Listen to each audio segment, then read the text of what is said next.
یہ ایک دوست نے مسئلہ پوچھا ہے، پہلے بھی پوچھا تھا. میں چاہتا ہوں کہ آج اس وقفے میں اختصار کے ساتھ یہی مسئلہ بیان کر دیا جائے. وہ یہ ہے کہ اس دوست نے پوچھا ہے کہ محمد بن عبد الوہاب کون تھا اور اہل حدیث کو محمد بن عبد الوہاب کی طرف کیوں منسوب کیا جاتا ہے. یہ بہت سے لوگ یہ بات پوچھتے ہیں اور میں سمجھتا ہوں کہ اس بات کو اچھی طرح سمجھ لینا چاہیے. محمد ابن عبد الوہاب آج سے 100-150 برس پہلے سعودی عرب کے علاقہ نجد میں پیدا ہوئے. انہوں نے اپنے گرد و پیش میں جب شرک کا، بدعات کا اور قبر پرستی کا دورہ دیکھا تو اللہ کی کتاب اور حضرت محمد الرسول اللہ صلی اللہ علیہ وسلم کی سنت کے مطابق اسے غلط پا کر اس کے خلاف عملی طور پر وعظ و نصیحت کا کام شروع کیا. لیکن جس طرح کے جاہل معاشروں کی عادت ہوتی ہے، بجائے اس بات سے کہ وہ محمد ابن عبد الوہاب کی دعوت کو جو قرآن و سنت پر مبنی تھی اور جس میں قرآن و سنت کے حوالوں سے اس بات کی روک کی گئی تھی کہ اللہ کے سوا کسی کی پرستش جائز اور نہ ہی رب کے سوا کسی کے سامنے ہاتھ پھیلانا، اس سے مدد مانگنا، اس سے سوال کرنا جائز ہے، بجائے اس بات کے کہ لوگ ان کی بات کو مانتے، لوگوں نے ان کی سخت مخالفت اختیار کی. لیکن اللہ کی قدرت ایسی ہوئی کہ جس بستی میں وہ رہتے تھے، ریاض کے قریب ہی بستی تھی. آج کل ریاض اس بستی تک پہنچ گیا ہے، شہر کھلا ہو گیا. تو اس بستی کے قریب ہی ایک قبیلے کا حکمران تھا جس کا نام سعود تھا.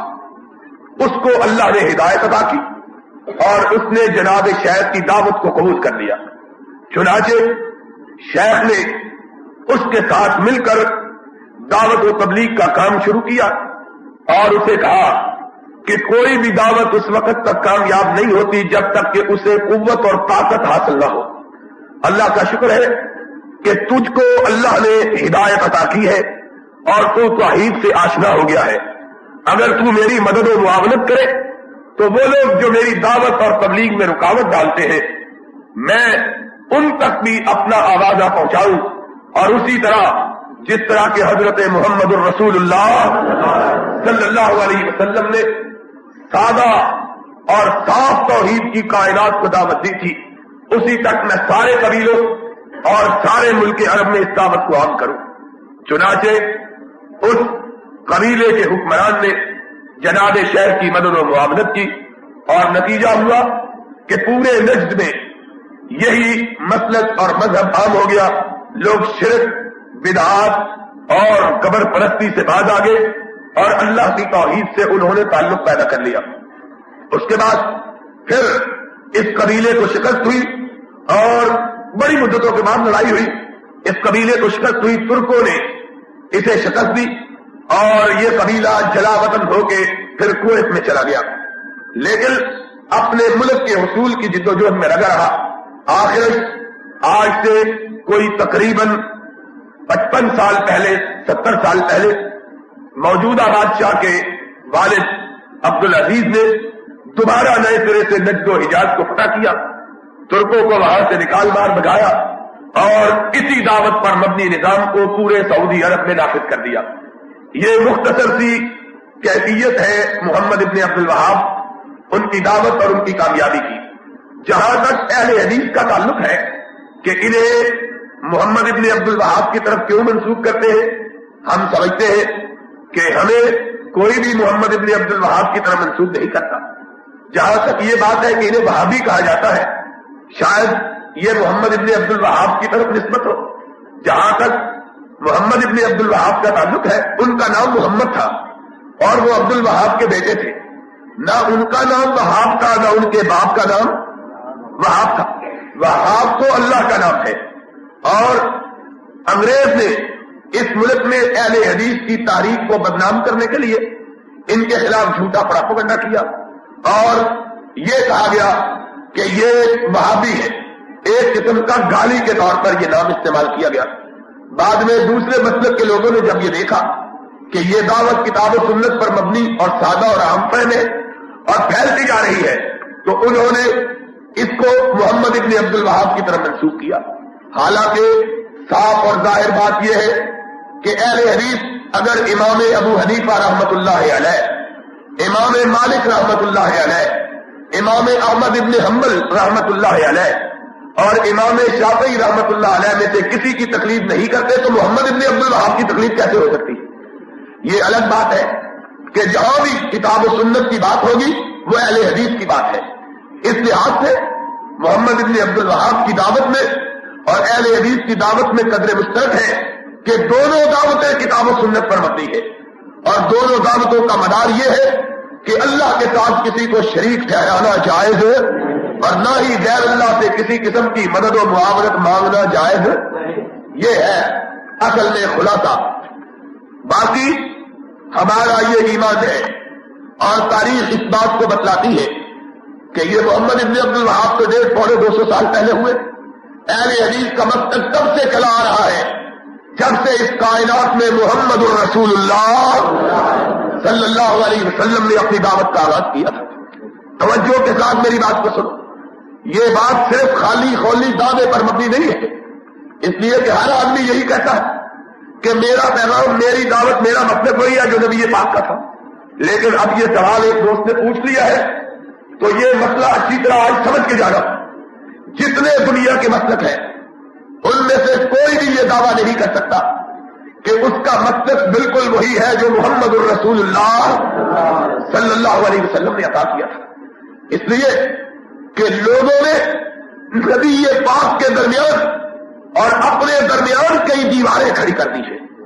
آج کائنات میں اگر کوئی مسلک والا پورے اعتماد، یقین، وثوق کے ساتھ یہ دعویٰ کر سکتا ہے کہ اس کا مسلک بالکل وہی ہے جو انہوں نے کائنات میں صدیق اکبر فاروق اعظم کو عطا کیا تھا، اپنے صحابہ کو عطا کیا تھا، تو وہ صرف اہل حدیث کا مسلک ہے.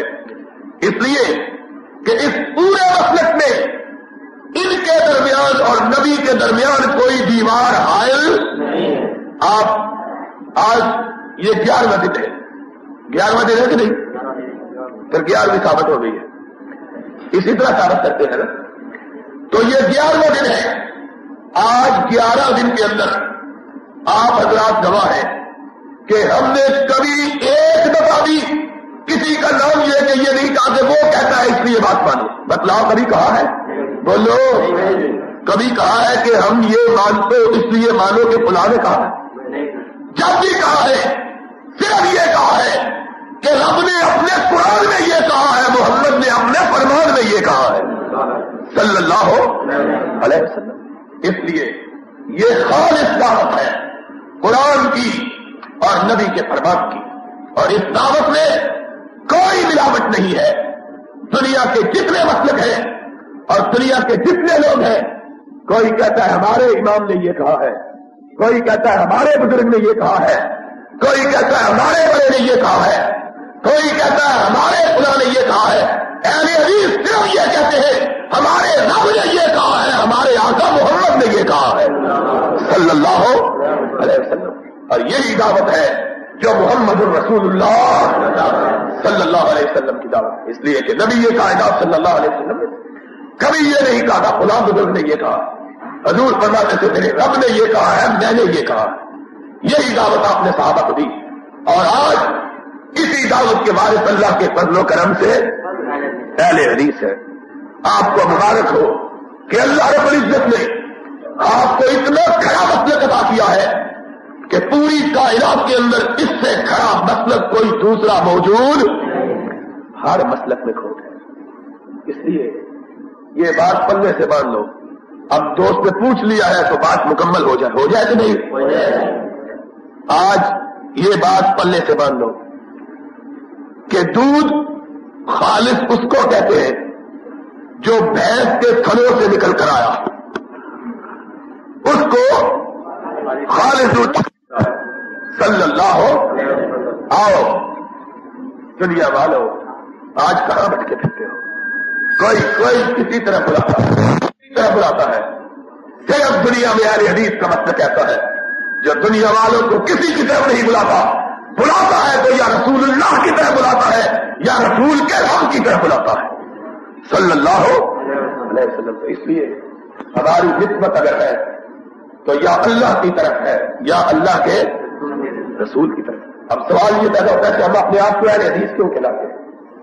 اہل حدیث کہلانے کا معنی یہ ہے کہ ہم دنیا والوں کو بتلاتے ہیں کہ جب تم نے اپنے آپ کو بستیوں کی طرف اور جب تم نے اپنے آپ کو بندوں کی طرف, یاد رکھنا بات نہیں سمجھ آئی, جب تم نے بولو ایک بندہ اللہ کا نیک بندہ امتی مالکی امام مالک کی طرف, حنبلی امام احمد بن حنبل کی طرف, حنفی امام بندوں کی طرف اپنے آپ کو منسوب کیا کہ نہیں, اور پھر یا بستیوں کی طرف. کوئی بریلوی کیا ہے ہندوستان کی, اور کوئی ہمارے دوست ہیں اچھے ہیں دیوبندی کیا ہے ہندوستان کی ایک ہے بستی.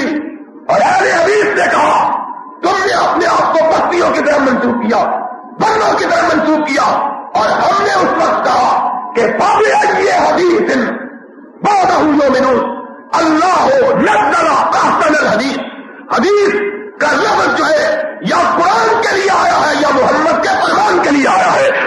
ہم نے نہ بستیوں کی طرف اپنے آپ کو منسوب کیا نہ بندوں کی طرف کیا, ہم نے اپنے آپ کو منسوب کیا یا رب کے قرآن کی طرف کیا یا محمد کے فرمان کی طرف کیا ہے صلی اللہ. ہم نے تو اپنے نام کو بھی بندوں اور امتیوں اور بستیوں کی طرف منسوب کرنا گوارا. اللہ سے دعا ہے اللہ نے اس مسلک حق کی پختگی اور اس کی ادبیت اور اس کی غیرت اور اس کی حمیت ادا فرمائے. وآخر دعوانا الحمدللہ رب العالمین.